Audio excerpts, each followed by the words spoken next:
Keeping your makeup and supplies clean and sanitary is a necessary but often overlooked task. In this video, we will cover ways to properly clean your makeup, brushes, and supplies, as well as how long they can last and when it's time to toss them. Let's get started. The supplies. What you'll need: a towel, baby wipes, isopropyl alcohol. For your large brushes, I like whatever shampoo you love, some containers, plastic containers, cups, whatever you have to clean it in, or you can get a fancy brush cleaner, and a fancy little scrubby pad.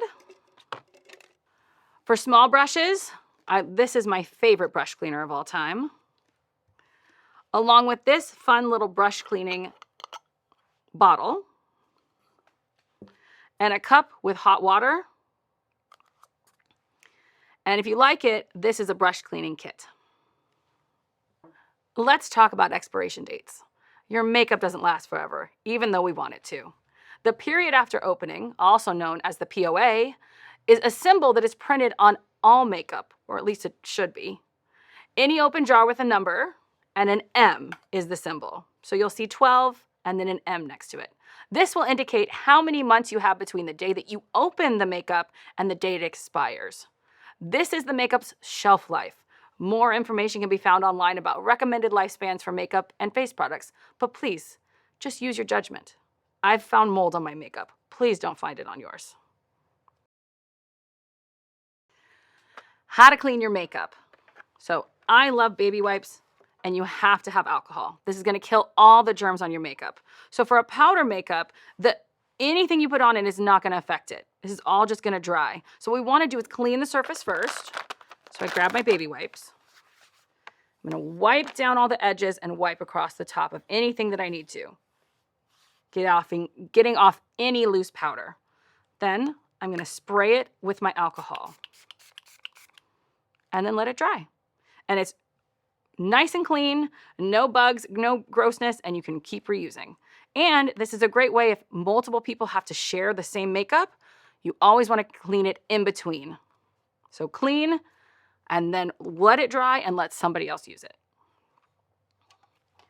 For your cream products, what I like to start with is wiping down the whole inside, outside of everything.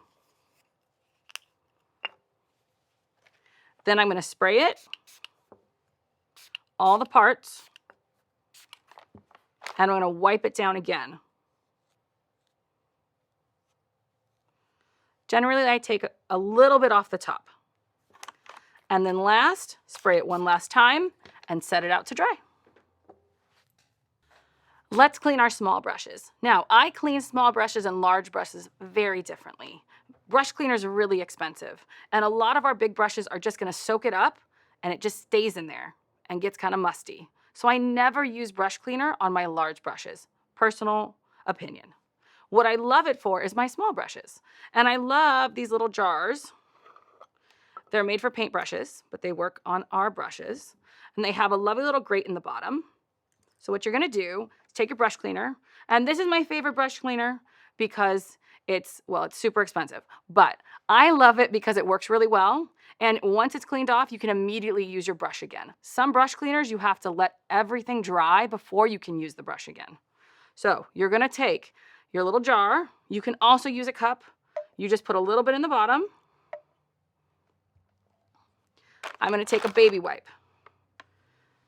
Now to help use less, I'm gonna first wipe my brushes on a baby wipe to get any excess makeup off. And that's every part of it. Yeah? Make them nice and pretty. So excess makeup off, step one. Step two, you're just gonna go straight in and go right across the grate. Don't be too aggressive. If you have the grate, it's gonna make it pop up.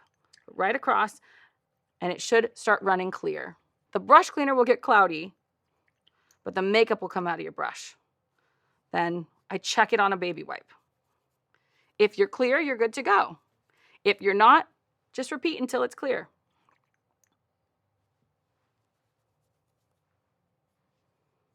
And the last step is to inspect all your brushes. Sometimes over time, brushes will get little pieces that kind of stick off, and that's not good for working on your face. So what you want to do is dip them into hot boiling water. This works on any polyester synthetic brush. So what you do is dip it in. I generally like to be careful, but I squeeze out the excess, putting the brush in the proper shape, and then setting it on my towel to let it dry. Let's clean our big brushes. Now, how you're gonna do it. First, same thing, wipe off any excess product on your brush. I kind of swirl it on a baby wipe. This is an easy way to clean it between uses, but when you really wanna clean it, I use shampoo. So this is my lovely little brush setup. This is water in the bottom. I'm gonna add a little bit of my shampoo. We want lots of suds. And put it on. And then over here, my second one is gonna be my rinse. And I'm gonna fill that one with water. So I fill my second area with water so I can rinse. So I have a clean and rinse section. So stick it in, you turn it on. You let it get nice and soapy. Yeah, you can also take your little cleaning pad for any sort of big stuff, and you can use it like that. You can pop it off, clean in it if you need to. Yeah, nice and soapy. Then you're gonna clean it off, put it in, rinse it off. You can also have, we have a second one of these that we use, but you wanna get it till it runs clear, squeeze out any excess, and then I generally pop it back on. And you wanna put this somewhere nice and safe. And spin out a little bit of the water.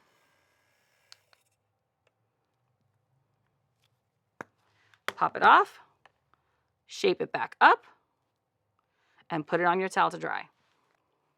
All makeup, supplies, and the environments they live in are different. So all these tips I give you are suggestions. Please monitor your makeup and use common sense on when your makeup and supplies need to make an exit. Thanks for joining, and I hope this inspires you to fix all of your dirty makeup bags. Thanks.